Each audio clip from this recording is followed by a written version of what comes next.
আসসালামু আলাইকুম সম্মানিত দর্শক। আপনি মানুন আর না মানুন, শাকিব খান কিন্তু মেগা স্টার। আমরা যারা বাংলা সিনেমা প্রেমী আছি, আমরা যারা বাংলা সিনেমা দেখি, আমরা অনেকেই কিন্তু শাকিব খানের লাভার্সও আছি, শাকিব খানের হেটার্সও আছি।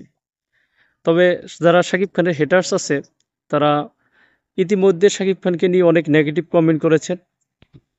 শাকিব খানের বিষয়ে বিভিন্ন সময় বিভিন্ন মতবাদ আমরা সোশ্যাল মিডিয়াতে দেখে থাকি। তবে একটি কথা সত্য যে শাকিব খান অবশ্যই সুপারস্টার। শাকিব খান অবশ্যই মেগা স্টার।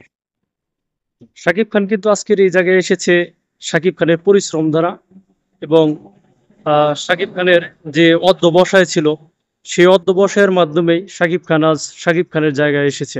শাকিব খান কিন্তু দু একদিনে গড়ে ওঠেনি। শাকিব খানের ক্যারিয়ারের যে বয়স এবং আমার বয়সের প্রায় সমমান, অর্থাৎ আজকের এই পজিশনে আসতে কিন্তু তাকে অনেক দূর পরিশ্রম করতে হয়েছে, অনেক কষ্ট করতে হয়েছে। আসলেও ভালো পরিবেশ পেলে ভালো কিছু যে করা সম্ভব, সেটা আমাদের মেগা স্টার শাকিব খান প্রমাণ করে দিয়েছেন।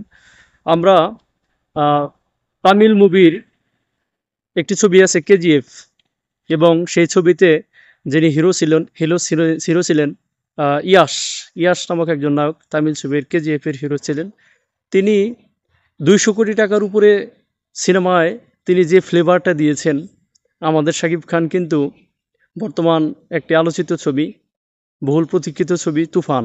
সেই তুফানে কিন্তু যদিও কেজিএফের তুলনায় বাজেট খুবই কম ছিল, তবুও সেই কেজিএফের যে ফ্লেভারটা, সেটা কিন্তু আমাদের মেগাস্টার শাকিব খান তিনি তার এই সিনেমাতে তিনি আমাদেরকে উপহার দিয়েছেন।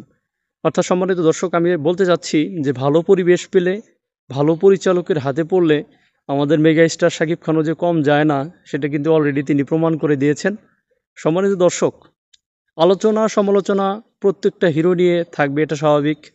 কিন্তু একটা বিষয় হচ্ছে যে আমি যখন কারো বিষয়ে সমালোচনা করব, আমি খেয়াল করে দেখব যে তার সমালোচনা করার মতো যোগ্যতা আমার আছে কিনা। অর্থাৎ সমালোচনা করতে অবশ্যই যোগ্যতা লাগে না, কিন্তু আলোচিত হতে যোগ্যতা লাগে। একজন মানুষের বিষয়ে সমালোচনা করার আগে অবশ্যই খেয়াল করব যে আমি কতটা যোগ্য। আমি একজন মানুষের বিষয়ে সমালোচনা করার আগে অবশ্যই খেয়াল করব যে আমি কতটা যোগ্য। মেগাস্টার শাকিব খান তিনি আমাদের বাংলাদেশের সবচেয়ে বিগেস্ট হিরো। তার ব্যাক ফ্যান পেজ অনেক বড়। তার আমাদের দেশ তথা সারা বিশ্বেই বাংলা ভাষাভাষী যত মানুষ আছে, সবাই শাকিব খানের মুভি দেখে, তারা শাকিব খানকে পছন্দ করে। আর হেটার্স কম বেশি সবারই থাকবে, এটা নর্মাল একটা ইস্যু। আসুন আমরা শাকিব খানকে হেট না করে, শাকিব খানের সমালোচনা না করে আমরা উৎসাহ দেই, কারণ তিনি আমাদের বাংলাদেশের নায়ক। তার দিকে যদি আমরা ধিক্কার দেই, সেই ধিক্কার কিন্তু ঘুরে ফিরে আমাদের দিকেই আসবে। আশা করি সবাই আমার কথা বুঝতে পারছেন। সবাইকে অনেক অনেক ধন্যবাদ। আসসালামু আলাইকুম।